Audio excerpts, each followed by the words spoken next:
The media, as we know it, has been a central point in portraying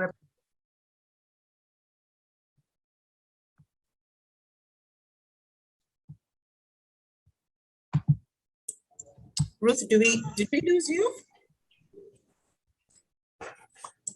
Hello, Ruth. Did we lose Ruth? Oh. Yes, maybe. I think maybe her network might be bad. So maybe we can move on to the next person. And once she comes in, I'll prompt you. That's fine. That's okay. We're so sorry to lose Ruth. I know she was really a bit nervous and she was just getting to calm her nerves. So in our chronology of speakers, we have Dr. Beatrice Adeyinka. Dr. Beatrice, are you here? Yes, I am. Yes, karibu sana. It would be nice if we could see you just for a little bit for the sake of your presentation. Yeah. Oh, fantastic. Okay, Ruth is back. Ruth is back. Ruth is back. I don't know what happened. Technology. Okay. You know, we just have to have grace with this thing because it has a mind of its own. So we're really sorry to everybody who's watching. We are now streaming live on YouTube. We had a bit of a technological hitch, but Ruth, please do carry on. Okay. All right. So I will continue. So by way of introduction, I was saying that the media has been a central point in portraying representations of various social groups, even women, whether visually or textually, and those representations have the power to shape public opinion. However, we know that media are driven by different institutional agendas. So it's important to undertake research to ascertain how these different groups are being represented in reportage. Are they marginalized? Are they stereotyped? Are they othered? Because all this can influence how they are perceived, how they're treated, and ultimately what decisions are made about them. So I focus on two newspapers, a state-owned newspaper called The Herald, and a privately owned newspaper in the Newsday to explore COVID-19 reportage surrounding women in these two dailies. But first, I'll just lay a theoretical foundation and look at what literature says and show a connection between language, discourse, representation, and agenda setting. So media, particularly traditional media, are definers and shapers of the news agenda, and they operate to frame issues and discourses in a particular manner. We know this as agenda setting in its most basic conceptualization because it's quite nuanced as a concept. It's a practice that works to select news topics and to decide on how those topics are framed. And this helps to shape what we think about particular issues and how we think about them. So at a basic level, certain issues get salience over others, and this is informed by the institutional agenda. And one way that this agenda is configured is through representation. Sorry about that. Joy, do you mind? Thank you. All right, go ahead. Okay, so according to Hall, Stuart Hall is one of the biggest scholars for regarding representation. He says that representation produces meaning that is shared and distributed among audiences who have similar cultural inclinations. And language is sort of the raw material or one of the raw materials through which representation is produced. So language doesn't exist in a vacuum. It is placed in different social and cultural contexts. And when it is placed in those contexts, it becomes discourse, meaning that it constructs certain aspects of the world in a particular way. Discourse constructs the topic and governs how a topic can be meaningfully talked and reasoned about. So when a news story is written, it's reflecting the agenda of the institution it was written in, and the representations that are made through the discourse attest to that very agenda. The representation of women in news stories then sends particular messages to those who are reading those stories regarding the place and the position of women in certain contexts. So from a practical perspective, it's not a misnomer to say that the media has played a role in reinforcing stereotypes. some positive, some negative, but a lot of times they are negative stereotypes against different social groups.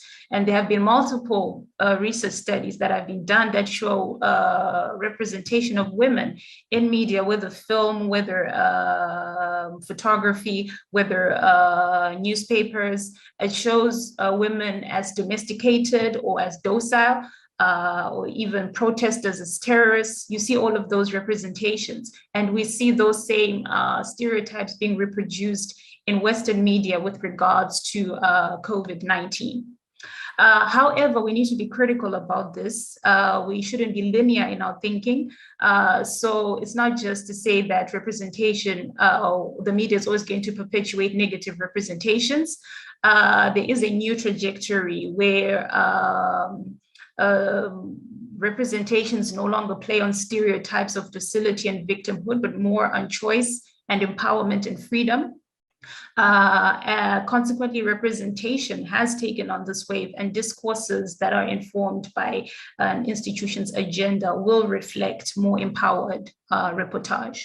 So the goals of my small study were to explore whether there are any stereotypes in where in COVID-19 discourses surrounding women, and to establish if there are different representations in each newspaper. So these are the research questions that I asked. What are the discourses surrounding women in COVID-19 reportage in the Herald and the Newsday newspapers? More specifically, what are the topical themes that are revealed in these discourses? I use digital methods as my methodology because it allows me to analyze large data sets computationally, and it also allows me to get visualizations from the analyses that I would have done on the data sets. More specifically, my strategy was descriptive text analytics, and I used topic analysis to discover high-frequency words, trends, and topic contexts. Topic analysis will show what are the topics that are present in a data set. And if you recall what I just mentioned regarding discourses, that it governs how a topic can be meaningfully talked about. So we focus on the topics because that is what will show us what the discourses are in particular newspapers. For my digital tools, I use a LexisNexis database. That's where I scraped my data. And then I used Voyant, which is a data analysis and visualization tool to analyze the data set. The data, I scraped data from January 2021 to July 2021, according to certain specifications, and then I filtered the news articles with particular keywords that are relevant to my research, which are Zimbabwe, women, woman, female, girl, and COVID-19. Then after the data was downloaded, I had to clean it so that when I process it through the digital tool, it will give me findings that are reliable. So the results are actually quite positive. They show that the discourses surrounding COVID-19 reportage are nationalistic and developmental in nature, and they center around themes of health and governance. And I'll show this through topic discovery, topic trajectory, and topic connections.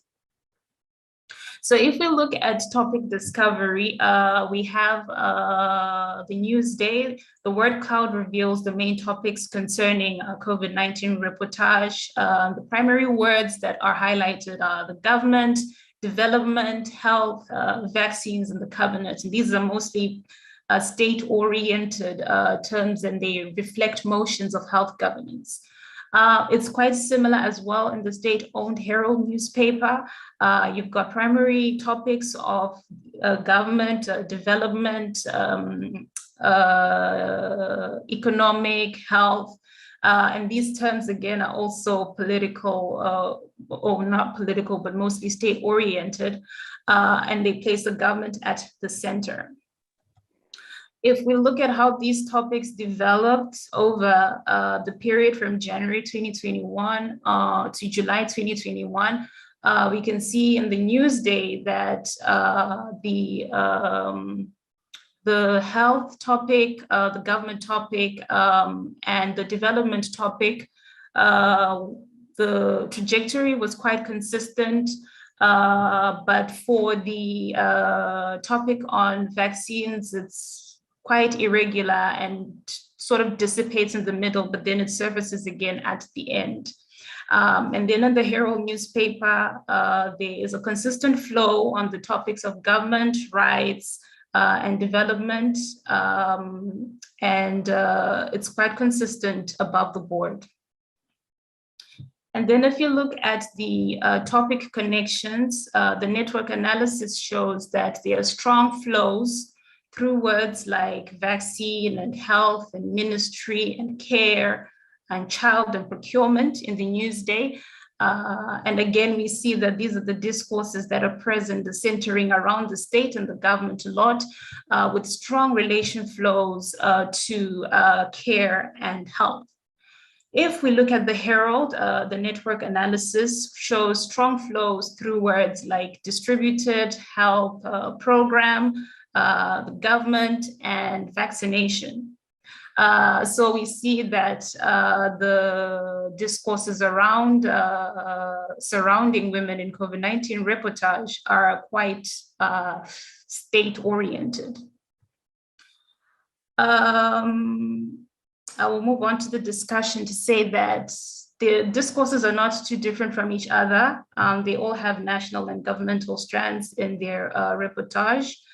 Most of the stories seem to center around what the government is doing to curb COVID-19, what measures are being taken, but there are some glaring differences in that the Newsday prioritizes writing about the vaccination, and the Herald prioritizes writing about what the government is doing in relation to measures and rules and regulations and the like. I was so happy when I got these findings because they are not prejudicial in any way. The world is grappling with a pandemic and preparing for a post-COVID era. So it makes sense that the discourses surrounding this would take on nationalist and developmental themes. The fight against the pandemic cannot be reduced to gendered rhetoric, but will reflect the true severity of the situation given that lives are at stake. Governments have been at the forefront of the fight against the novel virus, and as such, the media will reflect that fact. And it is very heartening to note that the reportage in these two newspapers has not made discriminatory representation surrounding women during the prescribed period, but instead they seem to have channeled the agenda to providing information on what the government is doing and developing with regards to COVID-19.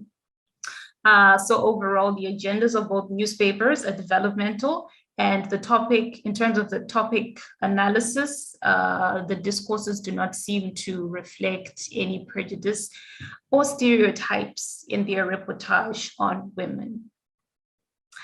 But there are limitations. We have to be critical about this. Yes, we use digital tools to process large amounts of data, because they have various advantageous affordances, but they can be biased because they are algorithms that are created by people, and people have biases. So as critical scholars, we should use them while understanding that very assertion. At times it is very difficult to establish how and why they are biased, so we should not wholeheartedly fall for the comfort of such tools. But it is very heartening to note that from the brief study that we did, there weren't any worrisome or discriminatory representations of women in COVID-19 reportage. Thank you, I'm done. And these are my sources. Thank you so much. Job well done. Can we all just go to the reaction button and give Ruth a clap? Fantastic. I'll start off. You can see my clap. Job well done. Job well done. So I like, if I can just speak a bit about from what you've, your presentation, there's something that you said, the discourse surrounding women in COVID-19 are mainly state-oriented, which is very interesting because you see, there was a session that I listened to in the morning, and the lady who was, I'm sorry, there were so many sessions in the morning, I forgot to jot her name down, but she said it's very important for us as women to have our narrative, because if it's highly state-oriented, then, you know, the only stories that come out there are governed by the state. Now, there are some pictures here that I would like to share, just based on your discourse. Just based on your presentation, what kind of emotion do they give? Maybe I can start with you, Ruth, just having a look at the first picture that I've shared. What is your immediate reaction before we move to our next presentation? My immediate reaction is wow. I think, representation holds meaning, right? And Right. if we look at this image, it can mean so many things to so many people, but because probably we are African women, it means something different, maybe from someone who is European or American or whatever.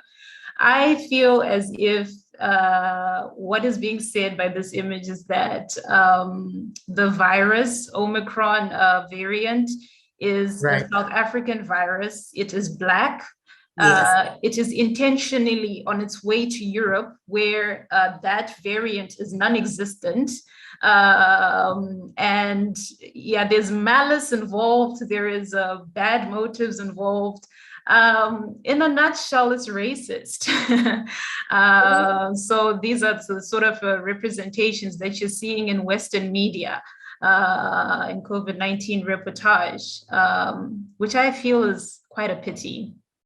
Yeah. It obviously is. Please give us your comments in the comment section. What do you think about the picture that has been shared? Ruth shared another picture, but I'm going to save that for our Q&A, just so that we can get into this discourse. Thank you so much, Ruth, for your presentation. I'm going to go ahead and share the presentation by our next speaker.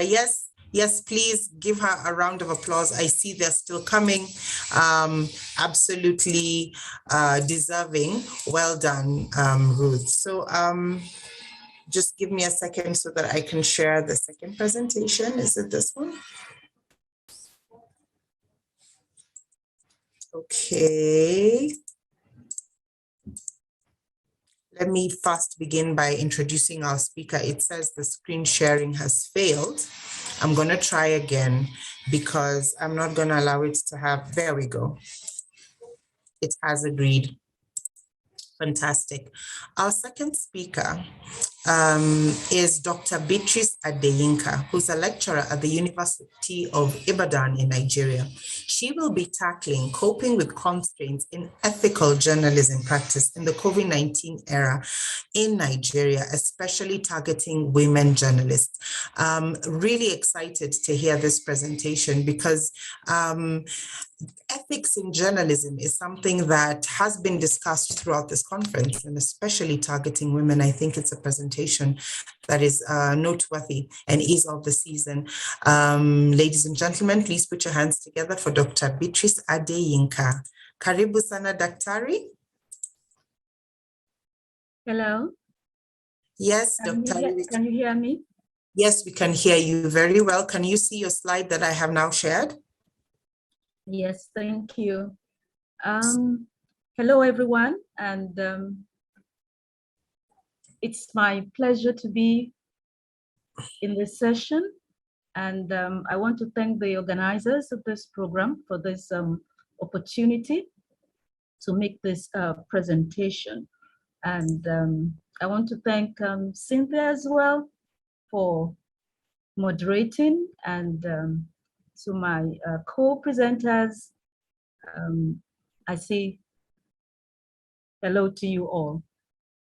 As Cynthia has said, I want to talk about constraints in ethical journalism practice in the COVID era and how women in Nigeria have been able to cope with these constraints. We know that all over the world, the media plays a crucial role in mitigating and eradicating diseases. The public expects that in a pandemic such as COVID-19, the media will provide timely, accurate, and updated information on the symptoms and treatment of the disease. The public also expect the media to create awareness about preventive measures, as well as demystify the misinformation and disinformation regarding the virus.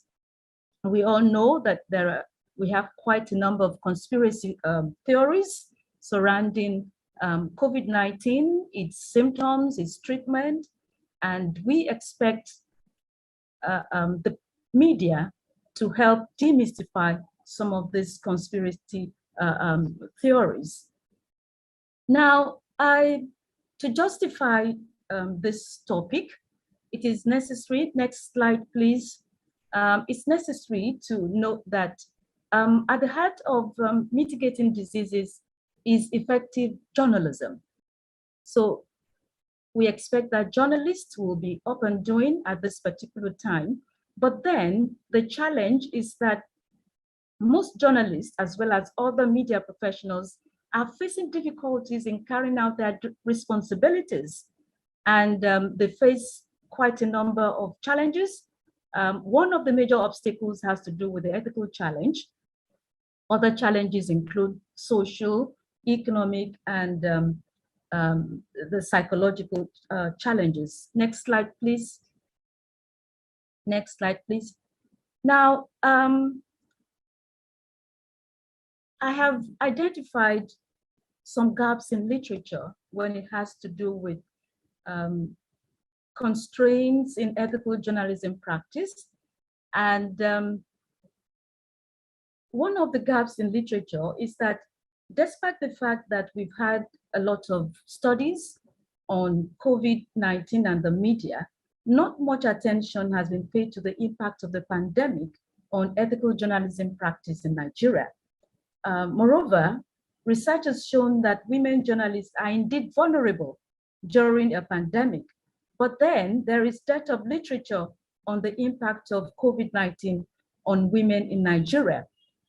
So there's this growing concern globally on the impact that COVID-19 has had on women, notably the United Nations, UNESCO, the International Federation of Journalists, the Syrian Female Journalist Network, as well as scholars, have expressed their worries about the impact of COVID on women. Next slide, please. Next slide, please. Next slide, please. Well, one of those bodies that have a federation of journalists, and they express anxiety over the impact that COVID has. The study objectives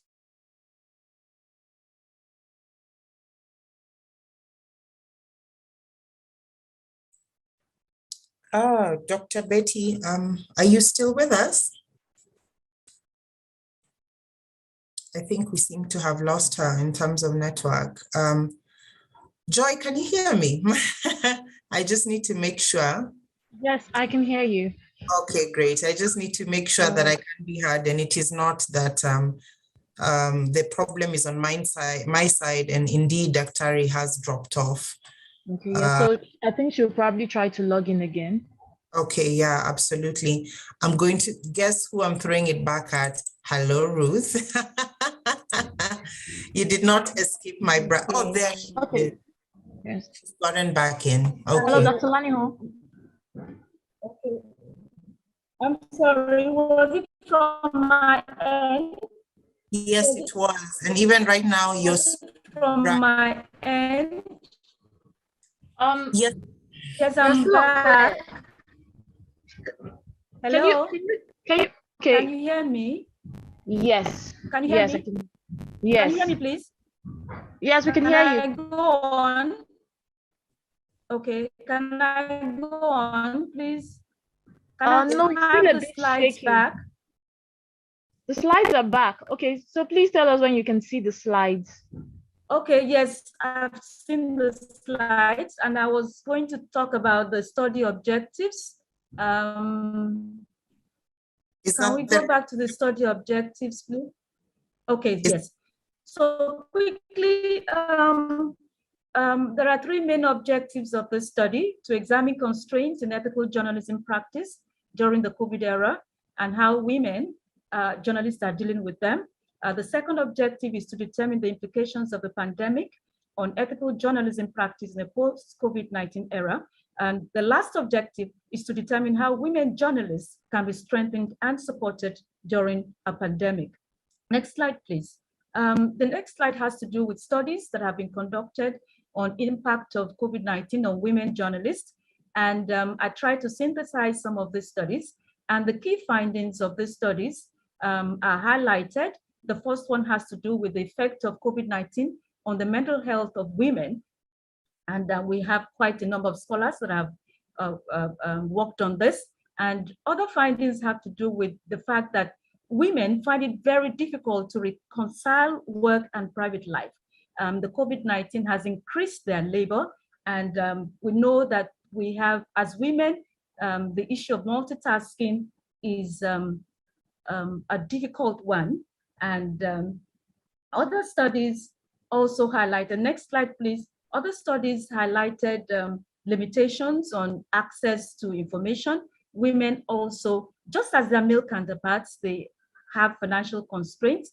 There's also the issue of sexual harassment and domestic violence. So most of the studies on impact of COVID on women have highlighted these key findings in their research. Now I'm going on to the next slide, and I want to talk about the role of ethical journalism in a pandemic.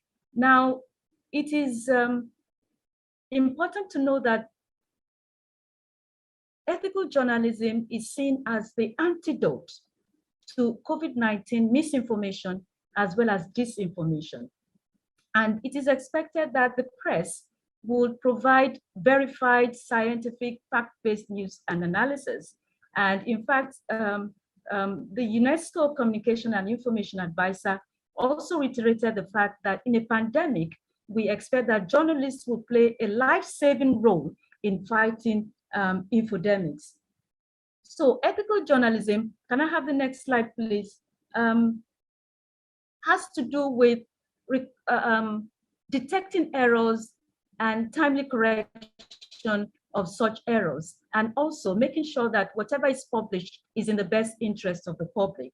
And it is important that journalists are aware of the core principles of journalistic ethics.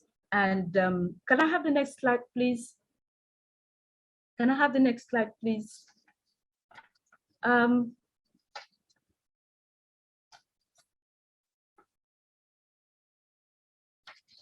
The theoretical framework, this work is actually anchored on the social responsibility theory. And the theory has to do with the fact that the news media is expected to be truthful, accurate, fair, objective, and relevant. And one of the propositions of the social responsibility theory is that under some circumstances, government may have to intervene to safeguard the public interest. So social responsibility theory has to do with providing information that will be in the best interest of the public. Can I have the next slide, please? The next slide, please. A responsible press is expected to serve the interests of the people, provide truthful, comprehensive, unbiased, and intelligent reportage of events, as well as serve as a forum for the exchange of comment and criticism.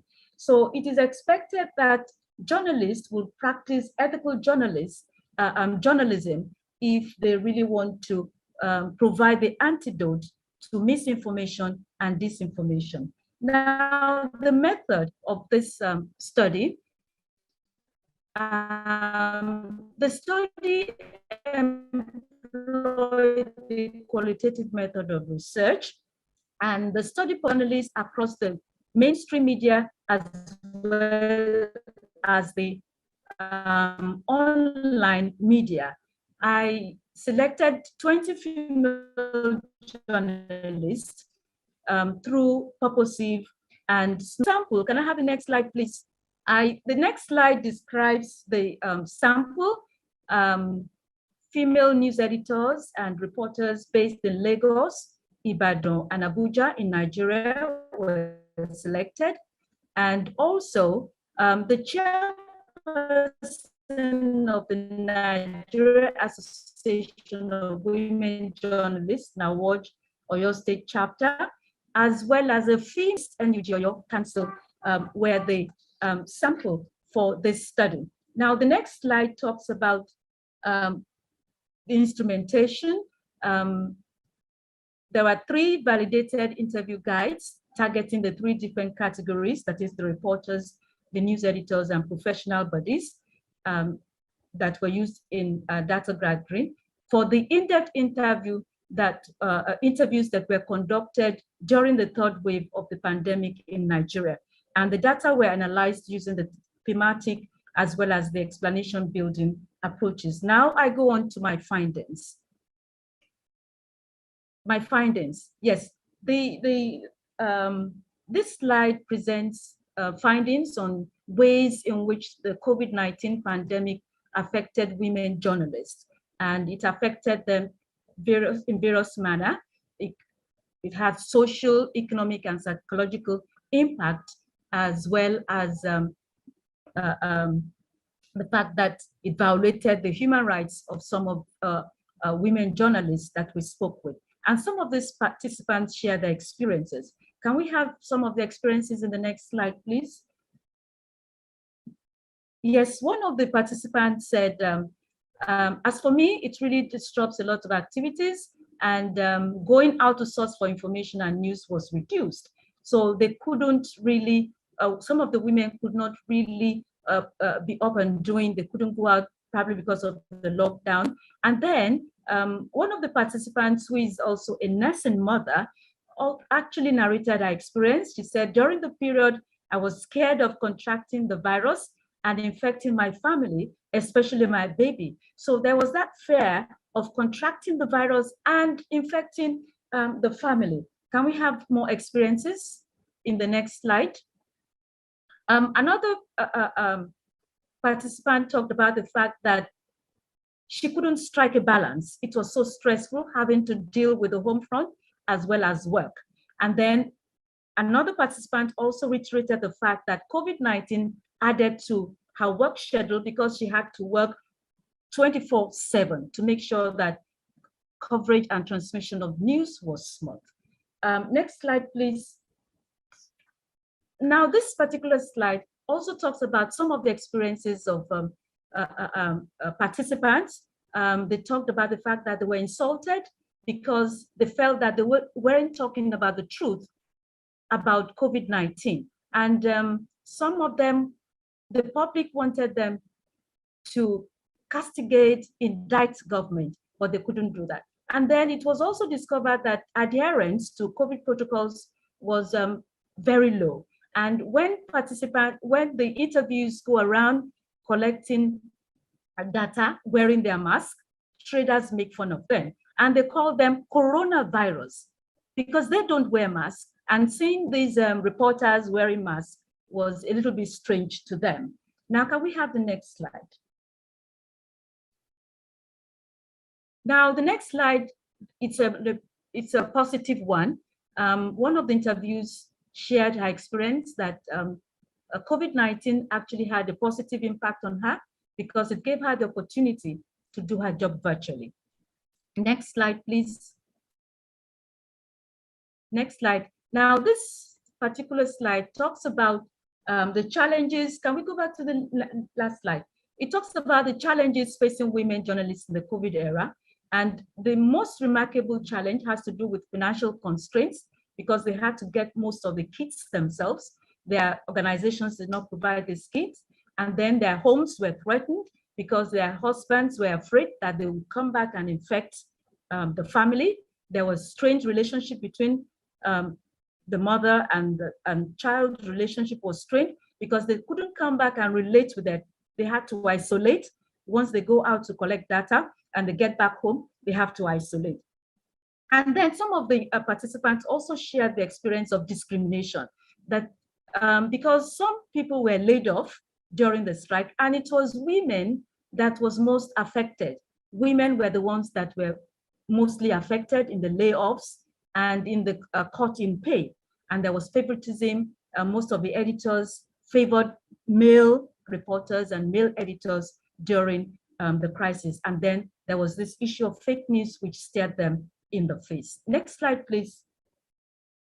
Next slide. Now, our findings also reveal that the ethical principles that were most violated during the COVID era were the principles of truth and accuracy. Next slide, please.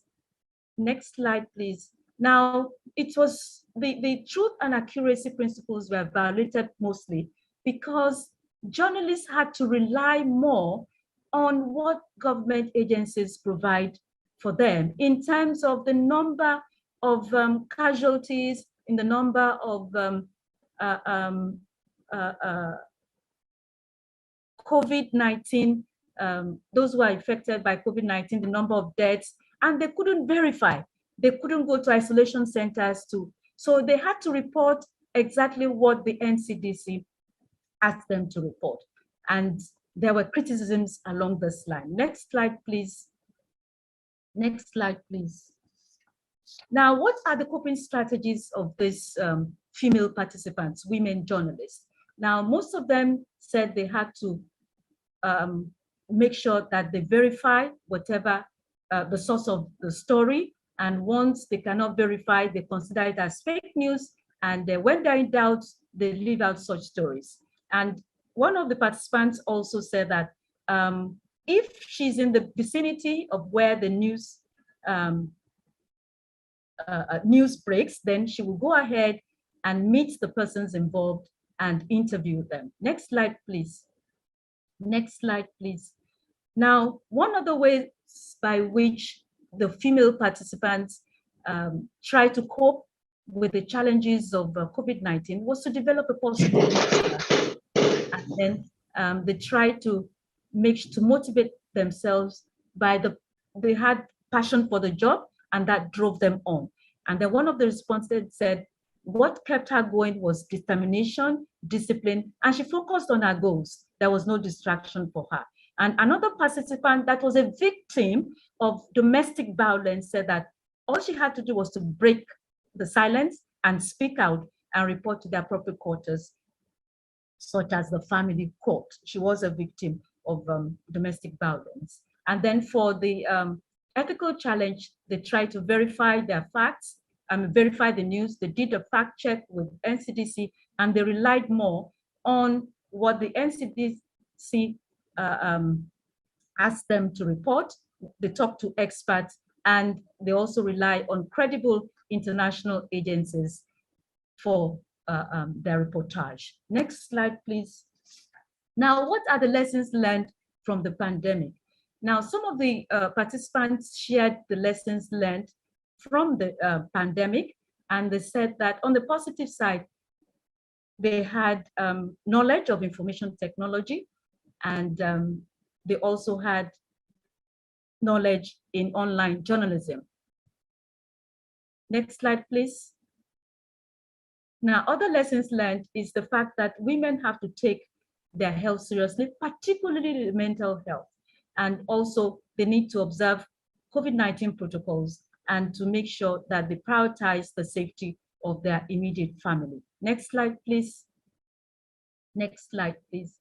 Now, I spoke with the National Association of Women Journalists chairperson in Oyo State, and I tried to find out how the association tried to alleviate some of the sufferings of female journalists during the COVID era.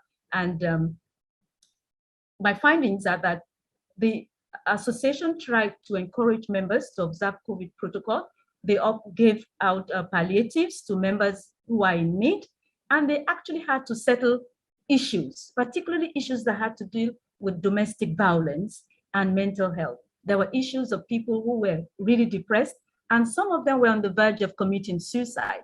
And the association had to create a platform, a WhatsApp group platform, as a rapid response strategy. And what they did was to add various stakeholders, security, NGOs, market leaders, during the lockdown that could respond immediately to distress calls from female journalists. And then they also went out to sensitize members of the public and gave out palliatives to members of the public as well.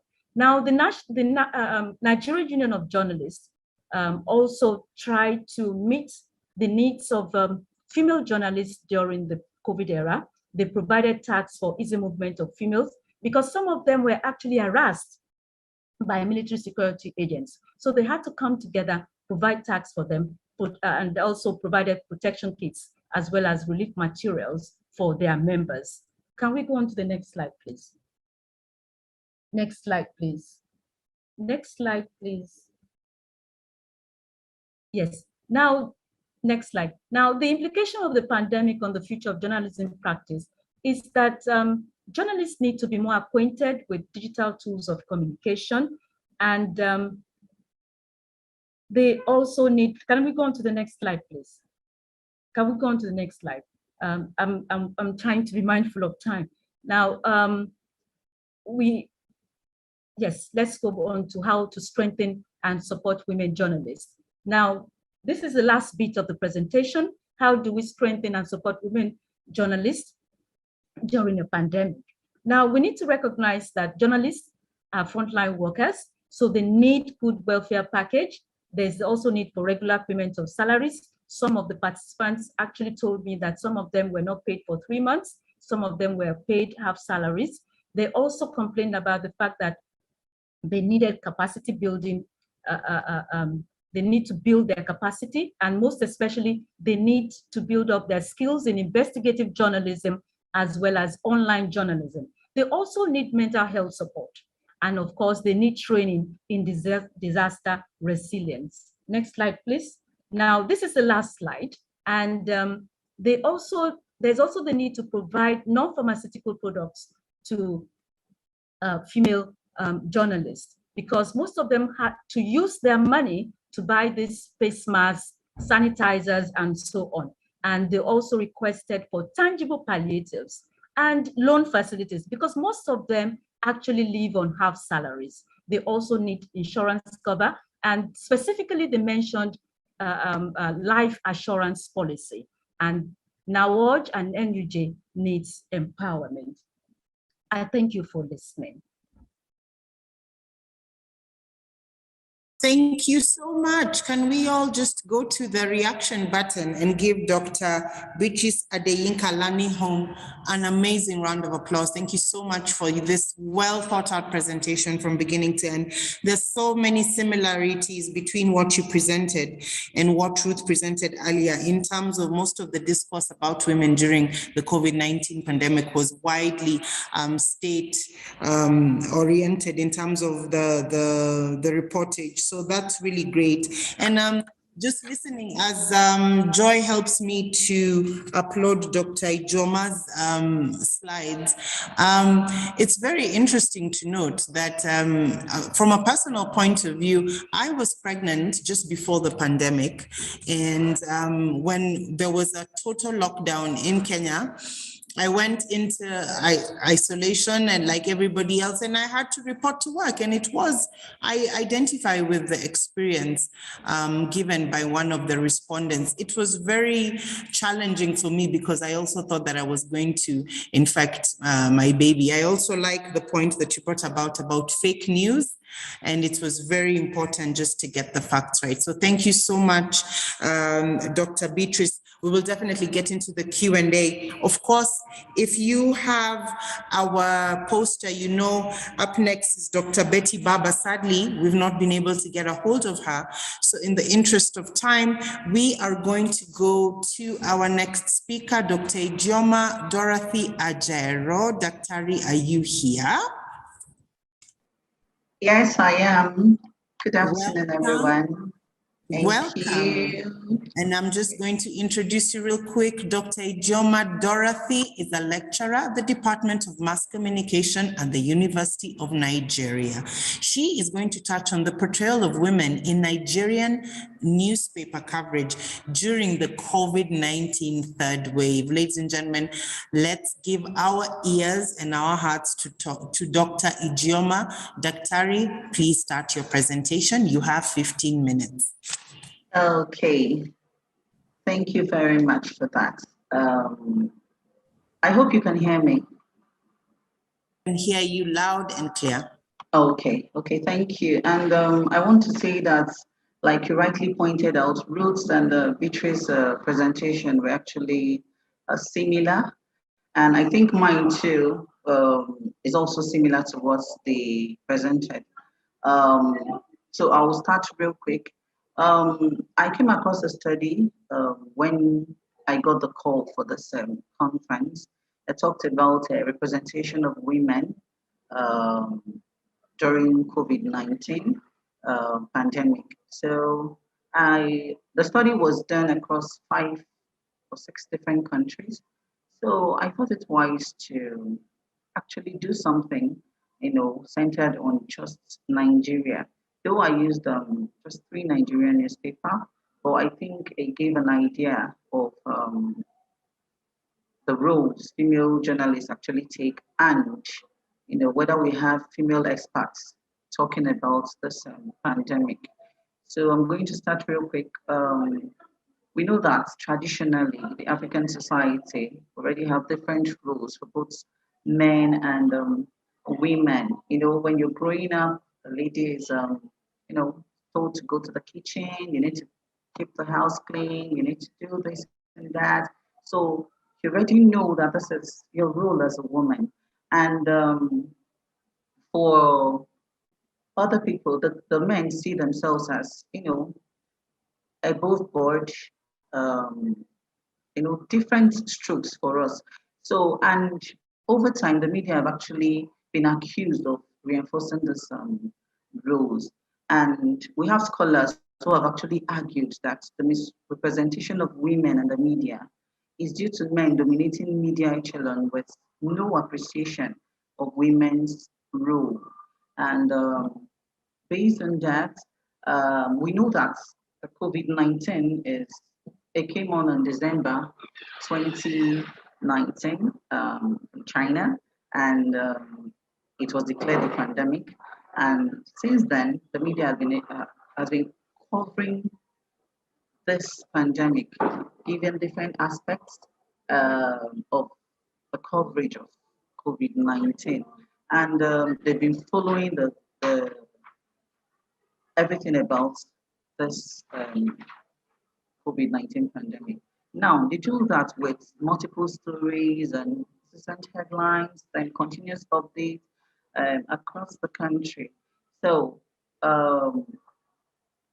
in Nigeria, the third wave was announced around August 2nd. It's with the Delta variant as its arrowhead, and it has been ravaging around the world. We have more than 10 states in Nigeria and the Federal Capital Territory that have seen over 100% increase in the number of new COVID-19 cases in a 4-week period. And experts said that this signified a rapid community transmission as the Delta variant of the coronavirus ravages over 90 countries of the world, including Nigeria. So the NCDC over time has continued to intensify efforts, with emphasis on public awareness to ensure Nigerians take necessary preventive steps to protect themselves. Sorry, I can see you're not moving with me, the slide. Joy, could we move to the next slide, please? Yes, we are. Sorry, what screen are you currently seeing? I'm on the study focus. Oh, no, go to introduction. The last introduction before the study focus. I think that's where I am. So that would be the 3rd slide, Joy. Yes, I'm on it. Maybe you just take a little while to load. Okay. Can you see? Okay, no problem. I'm using the one from my system, so I just thought you could follow up. All right. So to our study focus, like I said earlier, the study that was commissioned by the Bill and Melinda Gates Foundation uncovered a substantial bias towards men's perspective in the news gathering and news coverage of COVID-19. And we know that the SDG 5, Target 5, aims at ensuring women's full and effective participation and equal opportunities for leadership at all levels of decision making in political, economic, and political life. And because of this, we also know that inequality condemns individuals to poverty, it undermines the health of societies, and also curtails opportunities for sustainable growth. And because of this study actually tried to investigate three Nigerian newspapers' portrayal of women as they covered the COVID-19 third wave, and specifically just looked at sources of news stories in the area of news gathering, and then we talk about news content by women. And the method employed was content analysis, and using the purposive sampling technique, three Nigerian newspapers such as The Punch, The Nation, and Leadership were chosen. And it was just the online versions of these newspapers from August 1 to 31st, 2021 were analyzed. When searching for the keywords, we actually went for, sorry please. When searching for the keywords, I looked at COVID-19 as a keyword, COVID-19 third wave, and then Delta variant when searching for the articles.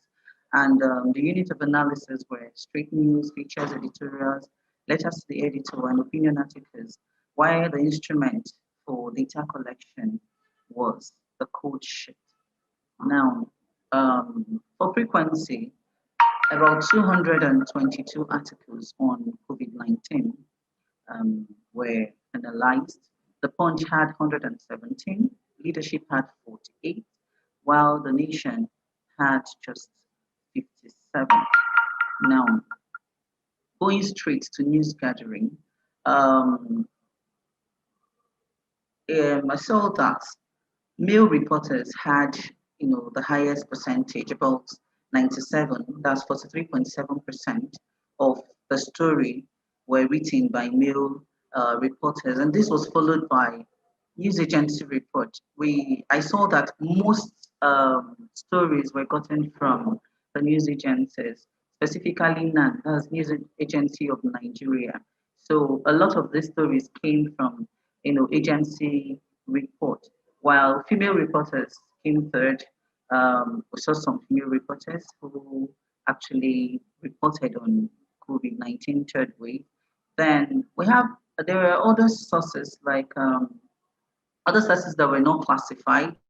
These these sources were just stories that were not classified. There were no attribution to these stories. Then we still have private individuals, male have about 5, that's 2.3%, and then private individuals, female. I mean those who do not work for the newspaper organization, but wrote an opinion article or opinion piece on the third week. And then coming to the news content, where I looked at the experts, I found that female experts were just 12.4%. More of the stories, the sources came from government officials and agencies. About 50%, that is half of the story came from government officials or agencies. And this is related to Beatrice's findings, because most people tend to,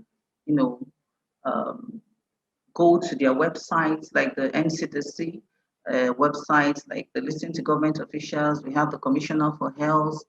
We have the ministers, the Minister for Health.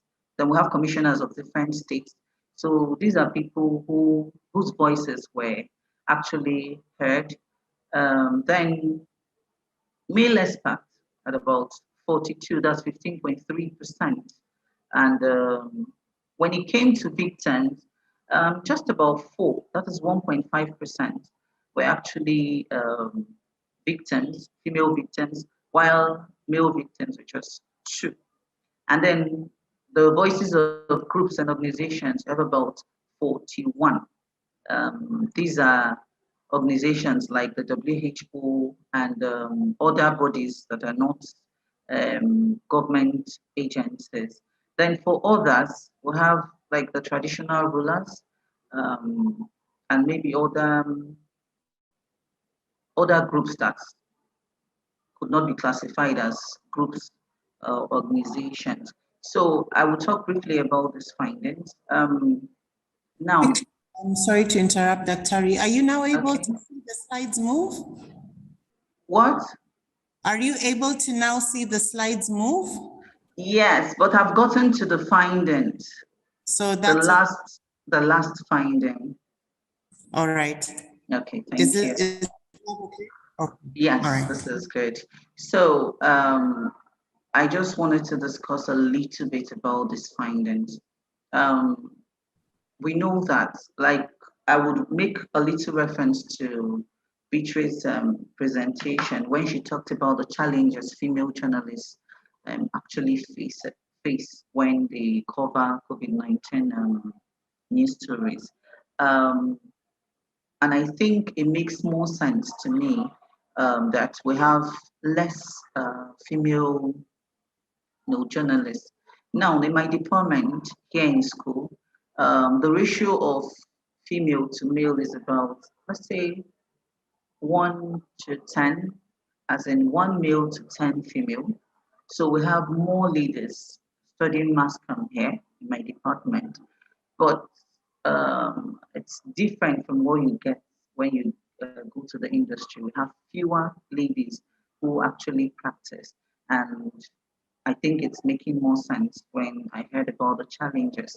Then I think the reason why we have more government officials and agencies as the highest voice or the voice we hear is because, one, this is a pandemic, and these people are being looked up to for information. So, and I think it is easier to report what they are saying than going out to look for stories because of the health implication of this pandemic. So I think it's understandable, but I still believe that the female journalists can still do better. So in conclusion, we'll say that the results show that women were underrepresented, as there were few female reporters as well as female experts. Now, government officials and agencies ranked higher at sources for news content, and their representatives are dominantly men with few women. We know that the political landscape down here, we have more men and few women who are in government. So when we hear the Minister of Health speak, is a man. Some commissioners are men. So we have just few women who are there. Now, the number of females enrolled to study journalism is not reflected in the coverage of COVID-19. Like I said earlier, we have more students here who are female and just few men. But when you go to the industry, you get more male journalists than female. Then there is need to break this dominance by giving women more voice, as women will be the hardest hit by this pandemic, but they will also be the backbone of recovery in communities. This will also go a long way in achieving goal 5 of the Sustainable Development Goal. Then I came up with some questions I think would be good for us to discuss. Just about 3 questions. And the first one, I said the educational sector in Nigeria, especially those studying mass communication in tertiary institutions, shows that there are more females than males. Why then do we have more male reporters than female? And then are women credible sources of information on a global pandemic such as COVID-19? then what are the implications of the underrepresentation of women in COVID-19 reportage on the society? Thank you very much. Thank you so much, Dr. I'm just going to leave these questions on the slide because you have asked very pertinent questions. If there are more women enrolling to study mass communication, and not only in Nigeria, also here in Kenya, if there's anybody here who's a Daystar alumni, you'll understand the class is fully female majority, then why do we have more male reporters? Please give your comments in the comment section. And are women credible sources of information on a global pandemic such as COVID-19? I guess the question would be why we are not, and why society thinks that we are not. If I can just quickly, especially on the second question, Dr. If I can just quickly get your 2 cents as to why the thought is women are not credible sources. Why do you think that is so? Well, I don't know. That was why I threw the question across. I know we have experts who have been on the front line of this pandemic. We even have more women as health workers than men. So I think they are credible sources, and I believe when we hear their voice more, it will actually help redefine, this pandemic, the way we react to it. Remember, it's all about vaccination now. We talk about vaccination. We talk about the non-pharmaceutical method of prevention.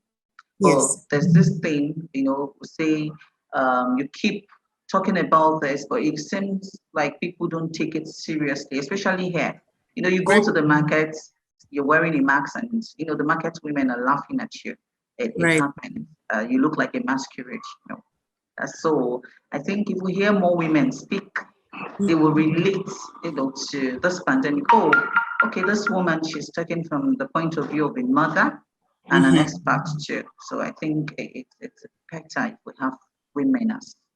Okay, that's very good and interesting how concepts are very different in different countries. That in Nigeria, if you walk around in the market with a mask, people will think that you're a clown. Yeah, exactly. Yeah, where masks is now almost second nature, even in schools. Thank you so much, Dr. Please post your questions. And of course, we have to go to the reaction button and give Dr. Great round of applause. Thank you so much for your amazing presentation. Keep the questions coming. We're going to get to them at the end of our presentation. Our final speaker is somebody who is directly in the arts. So of course, I'm really excited to hear from her, being an artist at heart. She's a filmmaker. She's a translator, a graduate student, and a sub-Saharan African feminist filmmaker. I mean, that is just the title of all titles. I'm really excited to hear her presentation. She's going to be talking about sub-Saharan feminist filmmaking. So it's about feminism, post-colonialism, and the representation issues. Please put your hands together for Gulsum, Guler, Ozen. Gulsum, welcome. Welcome, everyone. I'm very happy for being part of this great conference. This is really great opportunity for me. And your mom. May I use, Cynthia, may I use my screen? Because some pages I need to go back and forward. That is absolutely fine. Let me stop sharing and then you can do your sharing. That's fine. Just so you know. Thank you very much. Okay, great. Okay. Just so Gulsum, we have a little under 15 minutes. Oh. But you will have the total. I will do my best. Okay. Okay, thanks. Today, I'm going to talk about sub-Saharan African feminist filmmaking and representation of African women in African women directors' films. Since 1970s, African women directors have been actively working in the film industry, and cinema was a tool for the political struggle against colonialism. African women directors in the post-colonial era, whether they identify themselves as feminists or rejected this term, have undertaken an essential mission to the decolonization of Western feminisms by depicting African women from their perspectives as empowered and are reflecting African women's struggles in their films. In the 1990s, African feminism activism has weakened as the women's movement gradually began to erode in the hands of middle-class African women, and African feminists began to join the legal arena. Feminist activism became mainstream. The formation of elite African middle-class women and the effects of the global feminism brought about by the transnational organization risked the depoliticization of African feminism.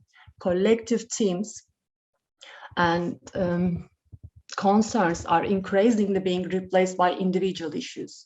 Individual and gender-centered themes such as sexuality and domestic violence, domestic and sexual violence begin to gain prominence in African women's cinema. Next slide.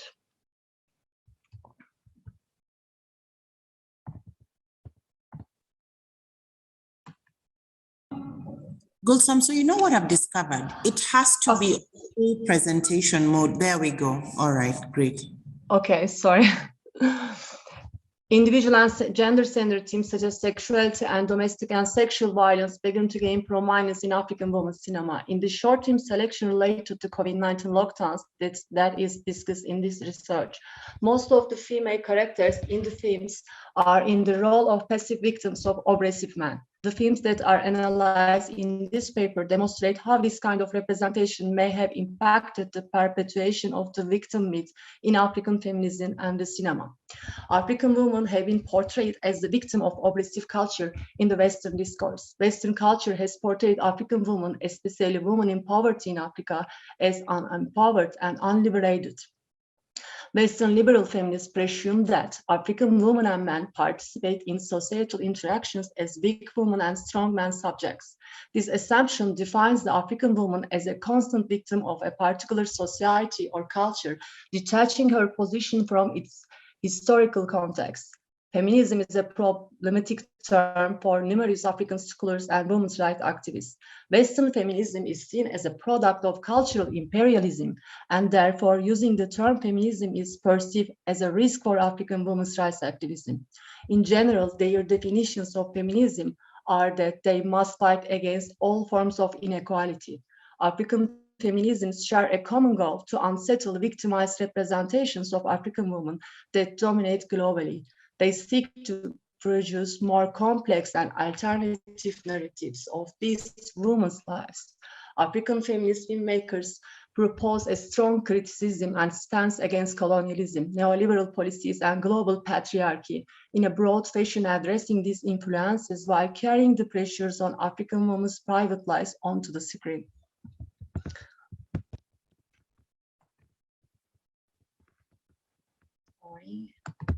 The film of Zimbabwean filmmakers Cynthia Jingaramba's Everyone's Child is an excellent example of this process.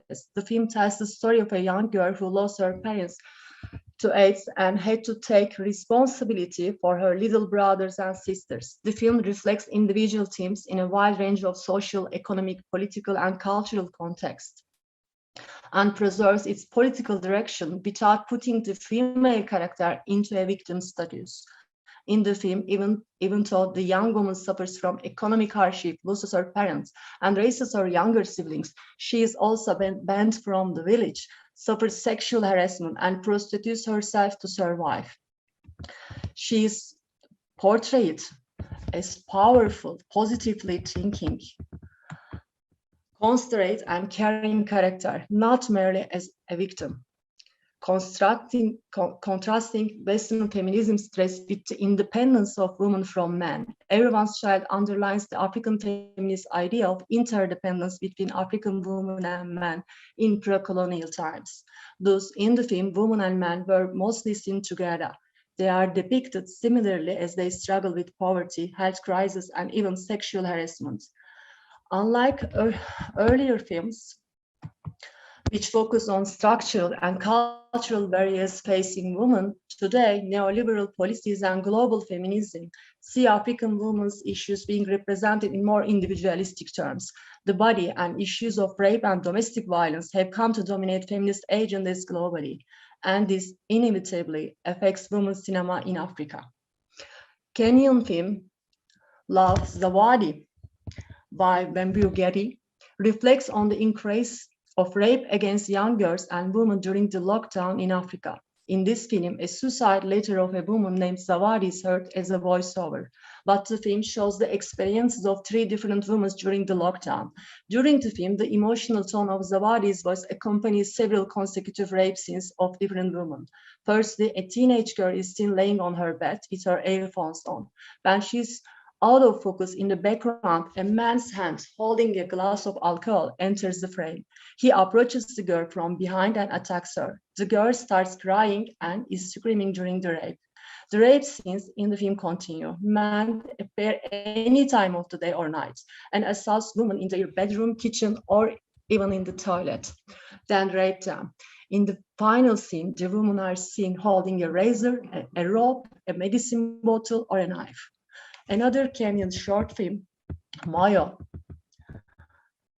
by Helen Samina Ochi, is about the effects of COVID-19 and the lockdown situation for a woman who works as an underpaid nurse and lives as a single mother in Kenya. At midnight, a text message from the hospital displays on the woman's phone.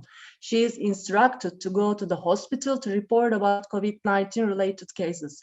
The woman explains her daughter will be alone and suggests that reporting can be done in the morning, but this is rejected. Then she texts the ex-husband and begs him to take care of their daughter. The next images show the girl's worried expression in an extreme close-up as she learns she needs to stay with her father that night. We presume that she has bad experiences with the father and he scares her. In the early morning at the hospital, the daughter enters emergency service in a wheelchair sobbing. Her blouse is open, revealing her naked shoulder, which provides a clue that she was raped by the father. And last short film, the movie Loop, Every End Has a Beginning, opens with a close-up shot of a man's sweating face. He's on the phone, defending himself to someone over an incident that occurred. When he says it happened again, the sound of a heart beating is heard over images of blood that cuts to a shot of an unconscious woman on the floor. As the woman on the floor regains consciousness, she cries for help from the person on the other side of the phone, her face drenched in blood in the close-up shot. The alarmed man makes a huge sign with his finger. The woman ignores the man and continues to scream. When he punches her in the face, he realizes his son has seen everything as he watched from the door. In all 3 films, we see women who suffer under heavy pressure because of the gender-based violence in the lockdown circumstances. There is no female character who is hopeful, determined, or empowered in any story. The little girl in Maya is clearly afraid of her father. Loop, Every End Has a Beginning, and Love Zawadi are 2 films in the selection in which the female characters are given a substantial victim status. In Loop, Every End Has a Beginning, we see the female character covered in blood, unconscious. Love Zawadi reveals that several women are seen as the victim of consecutive rape scenes. When the man catches the woman in the kitchen, I want to show this, and forcibly takes her clothes off, the woman character stares at the camera as she is raped. Watching a rape victim as she is being raped gives the feeling of suddenly becoming a passive audience in a voyeur's position. The character's helpless bleeding regard reinforces her status as a victim awaiting rescue. At the end of the film, Zawadi's last chord sound, "This is my choice, love Zawadi." In fact, the film emphasizes the fact that none of these women has an option for salvation other than that. Male characters are generally either not seen at all or appear in the darkness and shadow, out of focus, in extreme close-up shots or as silhouettes. The only time we see a man is in loop every end has a beginning as he is looking terrified, his face wetting in and blue-orange contrasting lighting design increases the tension in these scenes. These opposite colors are mostly used metaphorically in films to describe conflicted sides as good and evil, human and alien, life and death. This sharp opposition between man and woman characters remains a Western Cartesian thought based on fixed contradictions that include stabilized and contrasted one other human, non-human, mind, body, public, private, rather than African relational thoughts and African feminist perspectives that depicts African men and women complementary and in collaboration. To conclude, violence against women and rape are fundamental problems that feminists need to address. This is not specific to Africa. Women all over the world are subjected to violence and rape. The myth that African men are savages who cannot control their sexual urges and that African women are victims in need of rescue remains a significant problem for African feminists who in fact risk to support Western feminism fallacious portrayal of African women unwittingly. When these films are shot in a Western country, the audience perception will solely define the character as a rapist male. Whereas in the same movies, a Black African is seen, the definition of the African rapist will likely take place instead of the rapist male. But from this perception is the reduction of violence to cultures, and as a result, their presentation as a permanent part of those cultures. The myth of victimhood bestowed upon us by Western feminism pressure us to review how acts of violence against women should be shown in the cinema. This pressure is undoubtedly due to the notion that patriarchy is stronger in non-Western cultures. This presupposition describes non-Western men as tight, oppressive in traditional ties, while women are desperate and helpless against the brutality of culture. When these issues are portrayed in graphic terms, they are detached from historical and socioeconomic structures. This runs the risk of perpetuating Western feminism's victim myth, which ignores the complexities of African women's daily lives. Thank you very much. Thank you so much, Gulsum. I think we need to give her a round of applause. You know, I know we were a bit pressed for time, but I've just seen a comment that someone had asked if you could speak slower. But that is fine because there are questions that I will ask, and probably from the questions they will get a bit of the context of your presentation. And it's really good to see your in-depth analysis on how women are presented in films in Africa, which is something that, you know, I'm not only passionate about as somebody who studied filmmaking, but lots of people who are listening in. So yes, keep the round of applause coming. Gulsum, let me ask you something. Based on your presentation, how are African women and men represented in the films of African female directors? You see, because probably based on your presentation, you said there's always a portrayal of the African woman as poor. But what if the film director is female? What do you think the representation of the African woman and man will be if the director is female? Actually, in all these three films, directors reveals reality. Just the problem, some stigmatized, we have some labels like barbar Arabs, savage Africans. These are problems. We need to be more creative maybe, and we need to think about Western audience watching, when they're watching us, what they will think actually. This is risk.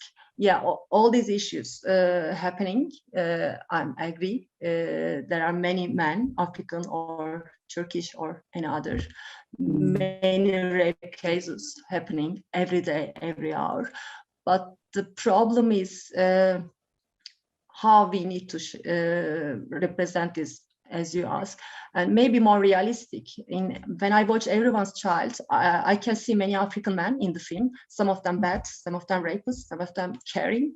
And when I watch this, I cannot say this, all African rapists African, some of them bad. Yeah, rapists male. We need to show this. And yeah, my team's mostly related rape case and domestic violence, actually. Just I want to, I try to show my women's powerful. They can be raped, they can be killed, but still, what we talk about in this conference, resilience. Just we need to show powerful figures, maybe. Absolutely, and that is why, you know, it's important for you to say that, because just as you rightly stated, in some movies, some are sadly Kenyan, that women's roles are passive victims of oppression. And the only solution they have out of that oppression is death.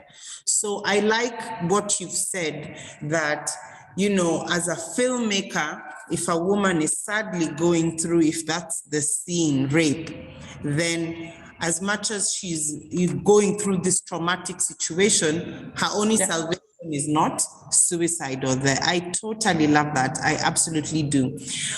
Ladies and gentlemen, the question and answer session has begun. Please ask your questions to our panelists by way of chat.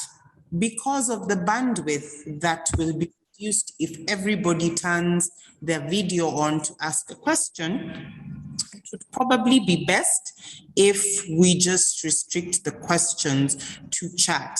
We have had amazing presentations by Ruth, by Dr. Beatrice Adeyinka.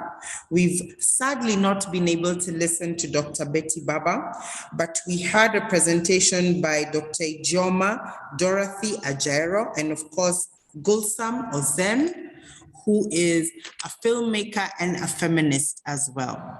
So if you have any questions, please post them in the comment section. Joy, you will kindly help me in filtering and going through the questions. I really do not want to miss anything. So Joy is assisting me to co-host just to make sure that I get all the speakers' questions in. Okay, so this is a reaction to Ruth's first picture. Maybe Gulsum, you could stop sharing. I don't know how to stop. Sorry, I'm That is perfectly fine. I'll take over and just okay. Thank you. And this is just a reaction to the first picture that Ruth had posted. And Ruth Chatukuta was talking about the discourses surrounding women during the COVID-19 pandemic. And she also touched on some of the, you know, images that people have of Africans, and these are mainly from a European point of view. So in this picture, we talked about it a little bit. You can see this looks like the Omicron virus, and then they have been black-faced. They could have been any color, but they have been black-faced. Ruth, do you also, you mentioned that this is overt racism. What is it about this? Because for me, what I notice immediately is the blackface and the fact that the Omicron has curly hair and they have the pink big lips. Ruth, what stood out for you as well that made you think that this picture is racist? Okay, I think for me, the blackface theme definitely was a first trigger. And then the insinuation that we have a whole COVID variant that is specifically from an African country that is targeting a European country where, I don't know, maybe everything is safe and dandy. And I feel like that narrative is inaccurate because this is a global pandemic. COVID is everywhere. And just because South African scientists were able to announce that there is another variant of COVID is Right. not to say that that variant is African.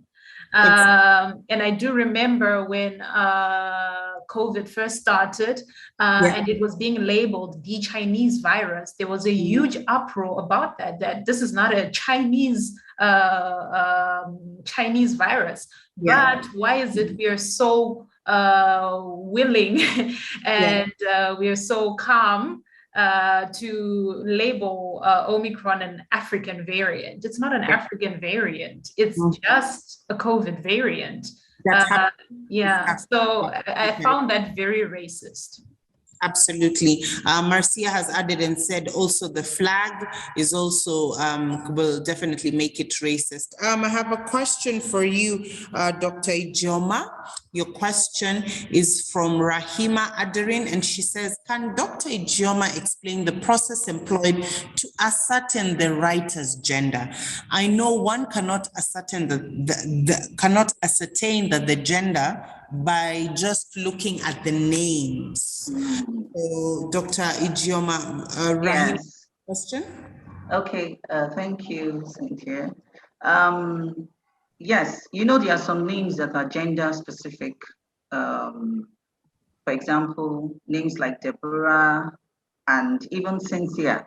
Yes. But then when I get confused, because sometimes you get the traditional name, maybe the Igbo or the Yoruba name. For example, I'm Igbo and we have names like Chinedu. Chinedu most times is a male name, but some women actually answer Chinedu. So it's for both gender. So when I get to that point, I Google the writer to see the picture, to see the face of who the person is. So that was how I could differentiate. Okay, thank you so much for that answer. We have a question for you, Ozen. Your question is from Susan Saka, and she says, do you think there is a similarity between Western feminist Black movies and African feminists? I mostly focus on the continent, actually, even not Black feminism. I'm not expert on this issue, but I think their struggle different, firstly in terms of like race. This is different. Black people who live in America, in other Western country, have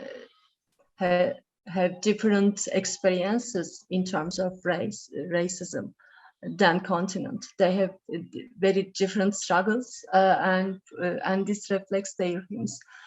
Personally, just a few films maybe I watched, and for me, continent more political. African feminism more political. They're against the system, imperialism, neocolonialism.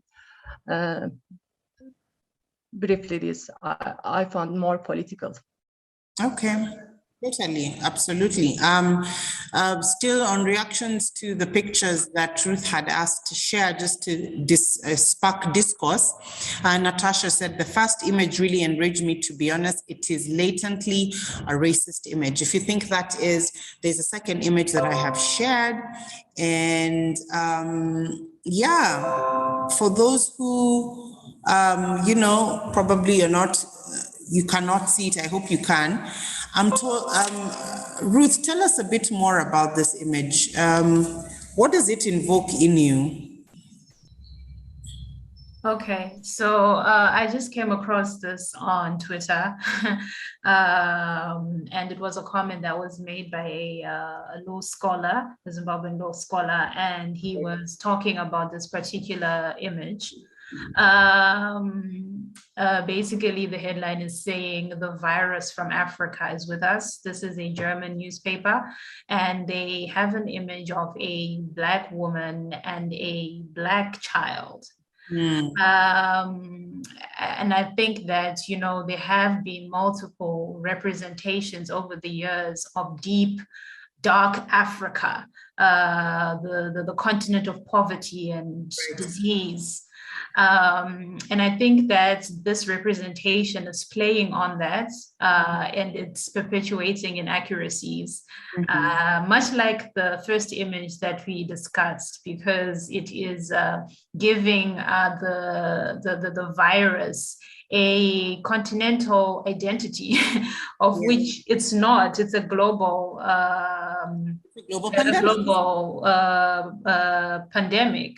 And I don't really understand why they put a Black woman and a child there. What are they trying to say? That Black women and Black children have the virus? What are they saying, you know? So I think that these representations to people who are not critical in their consumption of media products, they will most likely gobble up this type of content and genuinely believe that there's a terrible virus from Africa and Black people carry it. And that's very dangerous, because that is how discriminatory practices start, from inaccuracies like this. Okay, absolutely, great. I have a question from Mercy Frank. Mercy Frank is the MC for AWIM 2021. Great job, Mercy. She has a question for you, Ozen. She says, I'll throw this question to you because I'm deeply interested in the representation through film, as it is a faster medium to shape the mind of the audiences. How can a woman who is a director or an actor in a movie or even an animation challenge the script or scope of the movie if it de-represents women? Have you ever been in that situation? If yes, what did you do? Yes, in my 20s, I had to. After university, if you want to find a job, I worked many mainstream media, mass media. You need to work, actually. That's why I'm not working anymore. I'm independent filmmaker. I'm doing my own films. You have no choice. If this is your professions, probably if you need to get earn, you need to work. Actually, this is problem. I did many work. And women were represented terribly, actually. That's why now I'm graduate researcher. I'm working on feminism. Because you're doing now what you have based on your experience. You're now taking the power back into your hands and you're doing something about it, isn't it? But I'm making my own films, feminist films, and I'm not working in media just because of this. Like as a feminist attitude. You have no chance. If you are asking, you have no chance, probably. That's why I found different job to live. No, I totally feel you. I know it. We are women. I'm making my films like as a woman activist. No, and you're making great strides, and we totally salute you. And I know we are talking about the context of women in media, but it sort of reminds me of Colin Kaepernick, the American baseball player who took a stand against racism, and now he's out of work, but he's a full activist. So kudos to you, Gulsum, and keep doing what you're doing for the African woman. All right.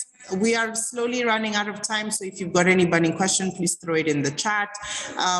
Bimbo for Wara says, in the case of the image from Ruth's presentation, I also see an implicit reference to the issue of illegal immigrants from Africa taking the Omicron variant to Europe via overloaded boats through the Mediterranean route. Wow.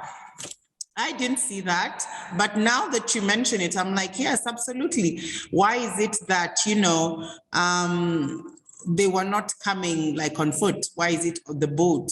And the boat has to be branded. So that's absolutely great. Okay, I'm going through your questions very fast. Joy. Hi, Cynthia. We have a question from Stella. Great. Okay, so Stella says, we have been given media representation from two angles: A, women depiction in media, and B, women as media practitioners. Ozen inferred a nexus of the two angles, that is the film content that women directors are likely to propel. Now, Right. can we make that connection in mainstream media in the COVID-19 context? Oh, wow, I like that. So we've had the theory part, we've had the practical part, we've had the theory part from Ruth, from Dr. Beatrice, and from Dr. Ijeoma. And then we've had the practical part, Stella, if I get you right, yes? We've got the practical part in film from Gulsum, Ozen. Now let's merge that together. And what does that mean for women in mainstream media? We've not heard from you, Dr. Beatrice Adeyinka. Maybe I can throw that at you. What do you think is the middle ground in this discourse? A lot of what you touched on is very similar to what Ruth touched on. And then, of course, Dr. Ijeoma added on to it and gave us very interesting statistics in the Nigerian concept. And then we have Ozen, who's talking about feminism in film. But in your point of view, based on what we've discussed this afternoon, this morning, depending on where you're watching from, where is the middle ground for women in media in all this? Well, You ask me. Yes, we had to Dr. Your audio is breaking. we got some women in the media. This Right. my presentation and Ijeoma's presentation. Can you hear me now? I can hear you now. Can you hear me, please? We can hear you. It's just that when you start Can talking, you hear me? the issue is not the sound, the issue is the quality. Can you hear me, please? Not very well, Daktari. No, let Can me you be. hear me? Not Okay. very well. In terms of the quality of the sound, it's dragging. I think you have a network Oh. issue. Okay, it's breaking. Can you hear me? I can Now hardly hear you. Now you're great. You may I continue. can hardly hear you too. Well, Okay, we can hear you perfectly, Doc. can you hear me? Yes, we Yes, can. yes, we can.